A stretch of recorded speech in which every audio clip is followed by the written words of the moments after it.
Good morning, Stone Village, and happy Sunday. I hope that all of you are well and safe in this world. All is well in my world. Today's reflection is based on Genesis chapter 25, verses 21 through 34. It is the origin story of Jacob and his twin brother Esau. I'm not going to read the text to you. However, if you would like to read the text before listening to today's reflection, it is Genesis chapter 25, verses 21 through 34. Recently, I watched a 4th of July sermon by Pastor Lauren Livingston. He's a pastor in North Carolina.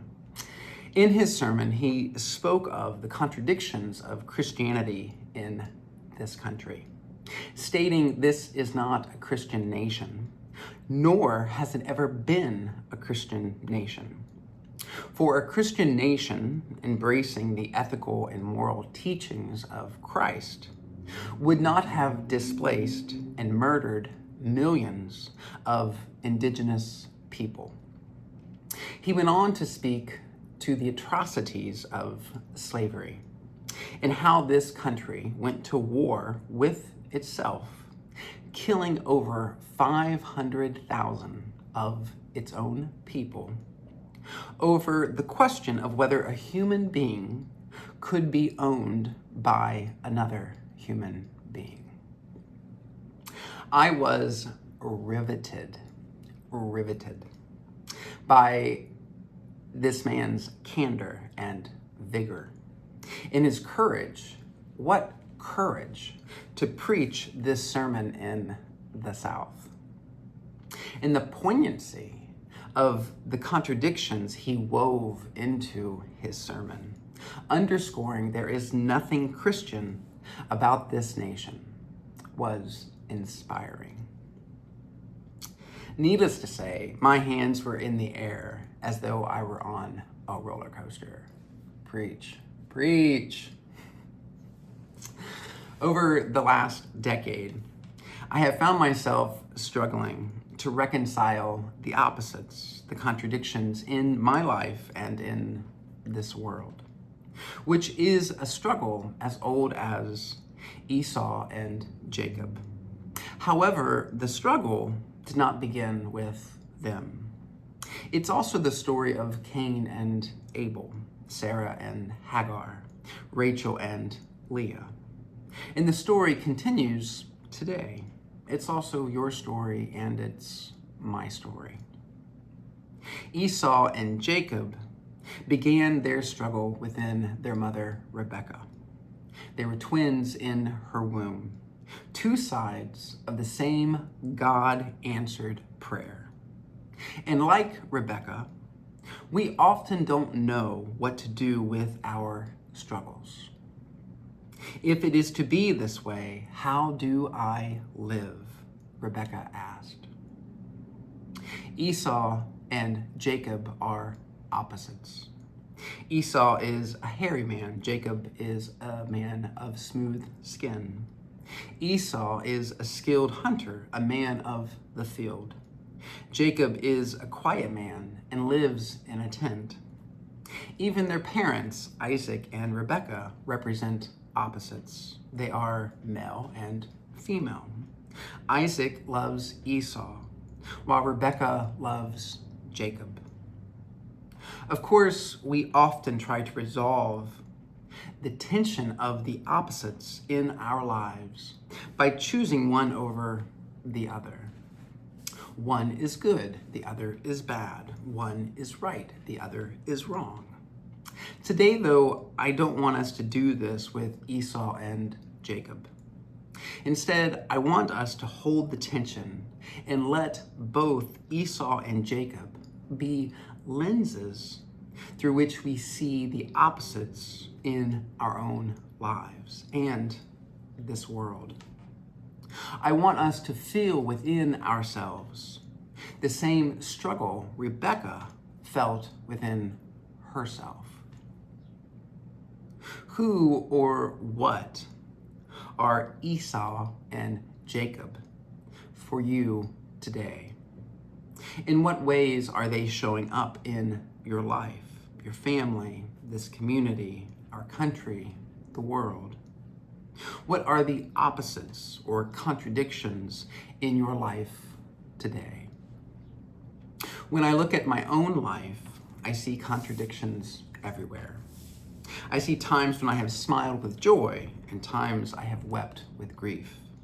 There have been times when I was real and authentic, and times when I hid behind a mask.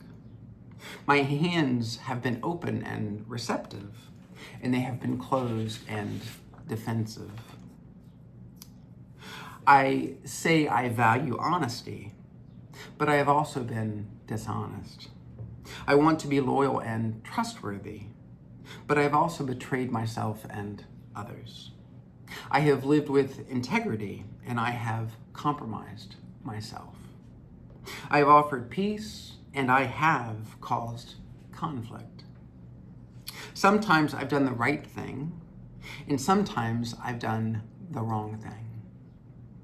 My life is rich in so many ways, and impoverished in many ways too. I recall times I have acted with compassion, and other times I have acted with indifference. I can name people I have helped, and I can name people I have hurt.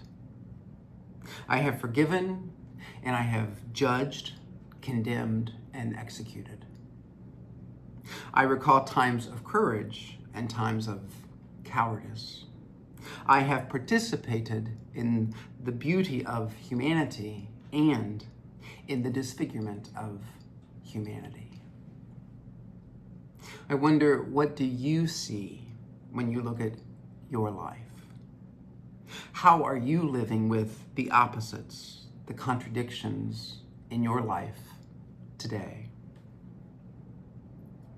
I also wonder, what if the tension of opposites isn't seeking an answer or a resolution?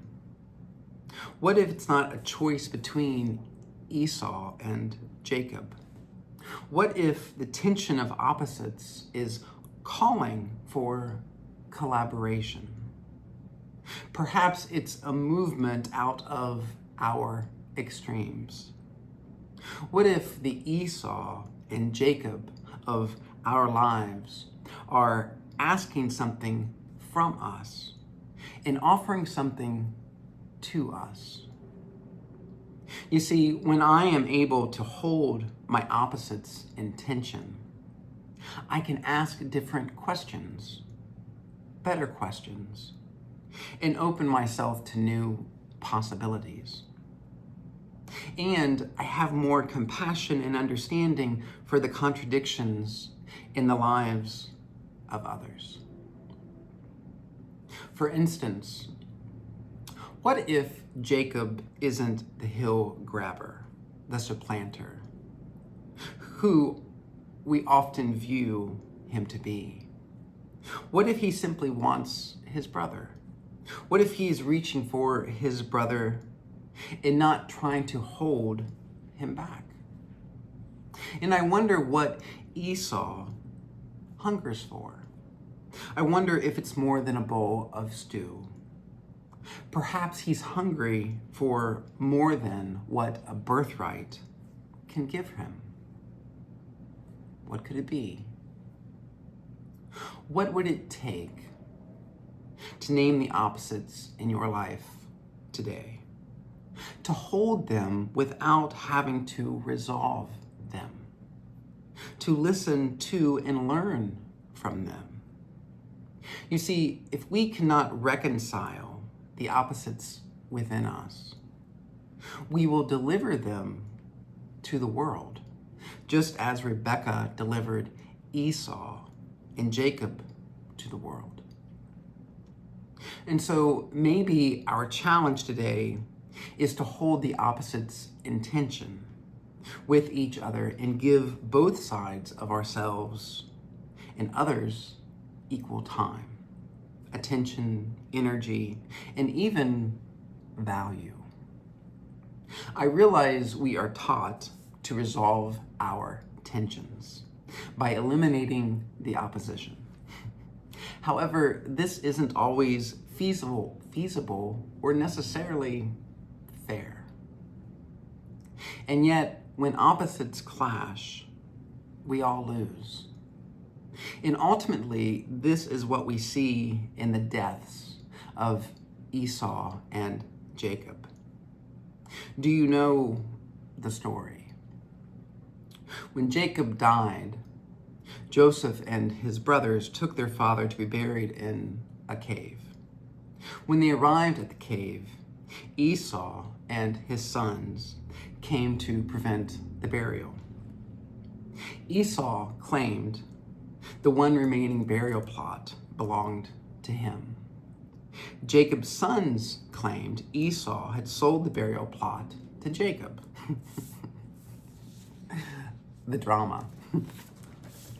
Esau demanded to see the bill of sale for the burial plot. Unfortunately, it was back in Egypt. So Jacob's sons sent a member of their party who was a fast runner to retrieve it. Meanwhile, Hushim, the deaf grandson of Jacob, doesn't understand why the burial is being held up. When he learns Esau has claimed the burial plot for himself and is delaying his grandfather's burial, Hushim strikes Esau with a sword and severs his head. Esau's head then rolls into the cave and lands directly onto the lap of Jacob and is buried there with Jacob's body. The struggle, which began in the womb, ended as a struggle in the tomb. The lesson: opposites who cannot learn to live together will eventually die together. I began today's sermon with speaking of my admiration for Pastor Lauren Livingston's July 4th sermon on white nationalism. His candor, his vigor, his courage, top-notch. And although I wholeheartedly agree with and celebrate his sermon, he and I are opposites. He's straight, I'm gay. He serves a large congregation. I serve a small congregation. He holds the Bible as infallible. I do not. He opposes the ordination of women. I support the ordination of women. He believes marriage is between a man and a woman. I believe marriage is between two consenting adults who love one another. He's not theologically trained, no seminary for him. I spent years in seminary and left with 2 master's degrees.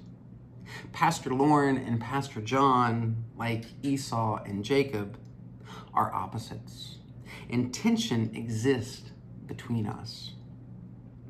Now, would I sit at a table and break bread with this man, knowing our theological and social differences? Would I reach across the boundaries and tensions separating us and hold a space for conversation? Yes, I would.